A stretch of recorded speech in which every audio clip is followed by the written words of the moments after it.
Masechet Yoma, traité Yoma, Daf Bet, feuille numéro 62, nous sommes à la feuille 61, deux lignes avant la fin. Ba'amine Rava me Rav Nachman, Rava a demandé à Rav Nachman, Kama se'irim meshalleach. Dans le cas où, à plusieurs reprises, le sang du bouc pour Hachem a été déversé au sol, donc chaque fois on a dû offrir un nouveau bouc pour Hachem, pour avoir à nouveau du sang, et donc à chaque fois il fallait faire un nouveau tirage au sort, et donc on avait à chaque fois un autre bouc qui était pour Azazel. Donc combien de boucs émissaires dans ce cas-là on va envoyer? Amar lebri aedro meshalleach. Il lui a répondu, mais est-ce qu'il doit envoyer tout son troupeau? La Torah ne parle que d'un seul. Amar loveri aedro soref. Alors il lui a rétorqué, mais alors la même chose. Comment ça se fait que Rabbi Elazar et Rabbi Shimon ont dit que dans le cas où donc on avait plusieurs boucs Hachem, parce que chaque fois le sang s'était déversé au sol, eh bien on doit les brûler tous à l'extérieur de Jérusalem. Est-ce qu'il faut brûler tout son troupeau? La Torah ne parle que d'un seul. Midami. Alors, il lui répond, est-ce que ça ressemble? C'est pas du tout la même chose. Hatam lo ketiv oto. Pour le bouc pour Hachem, il n'est pas écrit lui. Acha ketiv oto. Ici, pour le bouc émissaire, c'est marqué lui. Il l'enverra au Azazel pour apprendre qu'il n'y en a qu'un seul. Itmar, Rapapi Nishmel Rava Amar Rishon. Alors, on a un enseignement qui dit, Rapapi au nom de Rava dit, c'est le premier qu'on enverra au Azazel, Meshalleach, qui doit être envoyé comme bouc émissaire, Rav Shimi Mishmel Rava, et Rav Shimi au nom de Rava Amar Aharon, Meshalleach, dit c'est le dernier qu'il envoie en bouc émissaire. Bishlama Rav Shimi Mishmel Rava Amar Aharon, Meshalleach. Alors on comprend l'opinion de Rav Shimi au nom de Rava qui dit que c'est le dernier qu'il envoie comme bouc émissaire. Que ça va roil vegamar bokapara, puisqu'il dit étant donné que celui qui était l'Hachem, qui était donc son compagnon, c'était donc le dernier, c'est avec lui qu'on a terminé l'expiation avec le sang, donc c'est le plus important, et donc lui aussi, ce sera le plus important qui devrait être envoyé comme bouc émissaire. Et la Rapapi, M. de Ravabai, que ça va. Par contre, Rapapi, au nom de Rava, qui dit que c'est le premier, quelle est la raison de son opinion? Ça va là que Rabbi Yossé, parce qu'il pense comme l'opinion de Rabbi Yossé d'Ama Mitzvah Berishon, qui dit que l'obligation religieuse, c'est toujours avec le premier. Et Rabbi Yossé, de quel enseignement de Rabbi Yossé on parle? Il est ma Rabbi Yossé de Koupot. Si tu vas dire, c'est l'enseignement de Rabbi Yossé concernant les boîtes. Titnan, parce qu'il y a une Mishnah qui dit, Shalosh Koupot, Shalosh Sein, lorsqu'on prélevait les demi-cycles 3 fois par an, on le faisait chaque fois avec 3 boîtes qui pouvaient contenir chacune le volume de 3 CA. Chez Bahem Tormi Metalishka, et c'est avec elle qu'on faisait le prélèvement des demi-cycles de la grande salle du temple pour les utiliser pour acheter les sacrifices publics. Il était écrit sur ces boîtes, Aleph, Bet, Gimel, donc sur chacune une lettre, Aleph, Bet et Gimel. Et il y a une braïta qui dit, Rabbi Yossé demande pourquoi on écrivait dessus Aleph, Bet et Gimel, les da eze mehen nitrema rishon, pour savoir laquelle de ces boîtes était celle qui avait été utilisée pour le premier prélèvement, la vie est mena rishon, parce que c'est avec cette boîte-là qu'on prenait l'argent en premier pour les sacrifices, chez mitzvah berishon, parce que c'est l'obligation religieuse d'utiliser la première. La Gemara dit, mais c'est pas la même chose. Peut-être la raison, c'est parce que lorsque la première boîte était apte, l'argent qui était à l'intérieur, à être utilisé pour les sacrifices parce qu'on avait déjà fait le prélèvement, les autres boîtes n'avaient pas encore fait le prélèvement. Et donc, c'était cet argent qui était apte en premier. Alors que chez nous, il n'y en a pas un qui était plus apte en premier que par rapport au deuxième. Puisqu'ils sont tous aptes à devenir bouc émissaire lorsqu'on a terminé entièrement toutes les aspersions avec le sang du bouc qui est pour l'Éternel. Et le Rabbi Yossé de Pessah. Mais il s'agit de l'enseignement de Rabbi Yossé concernant le sacrifice pascal. Des Tania, parce qu'il y a une braïta qui dit, Amafrish Pisro, celui qui a désigné son animal pour le sacrifice pascal, Ve'avad, et il s'est perdu. Alors il a désigné un autre animal pour le remplacer. Et ensuite on a retrouvé le premier. Et maintenant les deux se tiennent devant lui.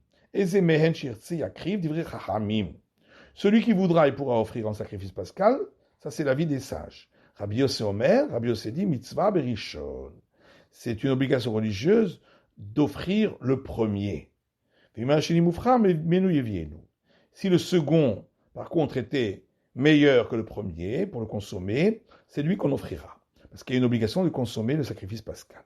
En tous les cas, on voit que Rabbi Yossé dit que c'est une obligation religieuse d'offrir le premier, bien que tous les deux étaient aptes au même moment, c'est-à-dire à la mi-journée du 14 Nissan. Matitin, Mishnah suivante, au prochain chapitre. Shnei Se'ire Yom HaKippurim, les deux boucs de Kippour, Mitzvatan Shiyu Shnehem Shavin. C'est une obligation religieuse qu'ils soient tous les deux identiques, Bemaré, au niveau de leur couleur, ou Bekoma, de leur taille, ou Bedamim, de leur valeur, ou Belkiratan Kechad, et qu'ils soient achetés ensemble tous les deux. Mais même si ils n'étaient pas identiques, ils seront quand même valables. Ou s'il en a acheté un aujourd'hui et l'autre le lendemain, ils seront valables. Si l'un des deux est mort, s'il est mort avant qu'on ait fait le tirage au sort, il désignera un deuxième pour être la paire, pour faire la paire. Si c'est après le tirage au sort qu'il est mort, il y a il devra amener de nouveau une paire, donc de deux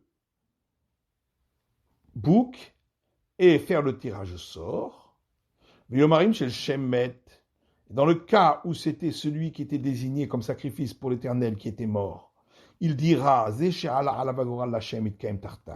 celui pour lequel le tirage au sort a désigné comme étant le sacrifice pour l'Éternel prendra sa place. Si c'est celui qui était désigné pour être envoyé au Azazel qui est mort, il dira celui qui au tirage au sort a été désigné comme étant celui pour la Azazel prendra sa place. Vacheni ira chistaev, et le deuxième, on le laissera paître jusqu'à ce qu'il ait un défaut. Veimacher veipludamav lindava. Il sera ensuite vendu et l'argent ainsi récupéré ira pour les sacrifices facultatifs du public. Shen chatatsibo meta. Parce qu'on ne dit pas qu'on doit laisser mourir l'animal lorsqu'il s'agit d'un expiatoire du public, comme ici. Rabbi Omer tamut, alors que d'après Rabbi Yehuda, on doit le laisser mourir. Vodama Rabbi Yehuda, et Rabbi Yehuda dit encore, Nishpach Adam yamutamishtaleach. Si le sang de celui qui était désigné comme étant sacrifice pour l'Éternel s'est déversé au sol, c'est son compagnon, celui qui devait être envoyé au Azazel, qu'on laissera mourir, et on en désignera donc deux autres par tirage au sort. Mais Tamishtaléach, ou si à l'inverse, c'est celui qui était désigné pour aller pour être bouc émissaire qui est mort, Ishafech Adam, à ce moment-là, le sang de l'autre ne sera plus valable et on devra le déverser. Gmaratanu Rabanan. Nos sages ont enseigné dans une braïta. C'est écrit dans le verset Ikarshne Seir Ezim, qu'il prendra donc pour le jour de Kippour 2 boucs. Mirut Seir Eshnaim. De toute façon, quand on dit bouc au pluriel, au minimum c'est donc 2. Donc on sait déjà qu'il faut en amener 2. Matamud Marshne, pourquoi le verset a donc eu besoin de dire 2? Shiushnem Shavim, pour m'apprendre qu'ils doivent être les deux identiques. Et d'où sait-on que s'ils n'étaient pas identiques, ce sera quand même valable? Pourquoi le verset répète donc à 2 reprises pour chacun le terme bouc au singulier, riba, pour inclure le cas où ils n'étaient pas identiques? Toute la raison pour laquelle c'est valable, même s'ils n'étaient pas identiques, parce qu'on a donc la Torah a marqué par des mots qui sont inclus. Alors Hamana. Si la Torah ne les avait pas inclus, Avamina Psulim, j'aurais pu croire que ce ne sera pas valable. Et Kuva Manalan. Mais d'où sait-on que s'ils n'étaient pas identiques, c'est rédhibitoire. Parce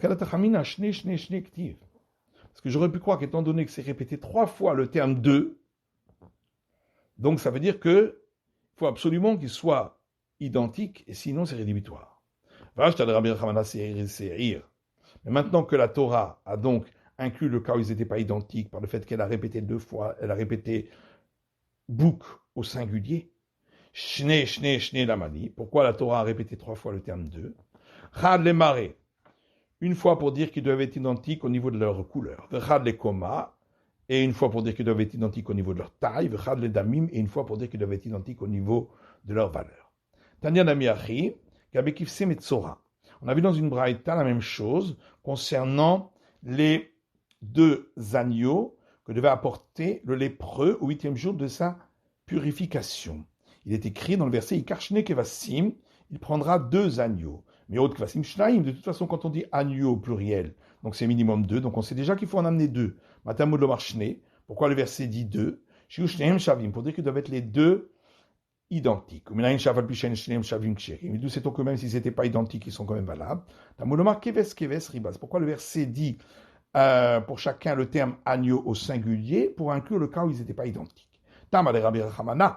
Toute la raison, c'est parce que le verset a inclus le cas où ils n'étaient pas identiques. Alors, si le verset n'avait pas inclus le cas où ils n'étaient pas identiques, j'aurais pu croire que s'ils n'étaient pas identiques, ils sont pas valables. Mais d'où sait-on que ça aurait été rédhibitoire s'ils n'étaient pas identiques? Parce que j'aurais pu croire, étant donné qu'au début du passage, concernant la purification du lépreux, il est écrit ainsi sera. Et donc le mot sera, ça veut dire qu'il doit être comme ça et pas autrement. Donc j'aurais pu croire que c'est rédhibitoire. Maintenant que la Torah a inclus le cas où ils n'étaient pas identiques par le fait qu'elle a dit le mot agneau au singulier, qu'est-ce qu'on fait du mot sera? C'est pour les autres règles qui concernent la purification du lépreux. Et on voit encore dans une braïta concernant la purification du lépreux, la même chose. Tziporim, le verset dit, au premier jour de sa purification, il devra apporter des oiseaux, mais au tziporim, shtayim. Le minimum de oiseaux au pluriel, c'est 2. Donc on sait déjà qu'il doit en amener 2. Pourquoi le verset a besoin de dire 2? Pour me dire que les 2 doivent être identiques. Et nous sait-on que même s'ils n'étaient pas identiques, ils sont valables. Pourquoi le verset répète à chaque fois le mot oiseau singulier pour inclure le cas où ils n'étaient pas identiques? Toute la raison pour laquelle on accepte même quand ils ne sont pas identiques, c'est parce que la Torah a inclus ce cas-là par ces mots. Si la Torah n'avait pas inclus par ces mots-là, on aurait dit que c'est pas valable. Et d'où est-ce qu'on aurait appris que c'est rédhibitoire si c'est pas identique? Parce que j'aurais pu croire, étant donné que c'est marqué le terme sera au début du Pessage, donc on apprend de là que si c'est pas comme ça, c'est pas bon.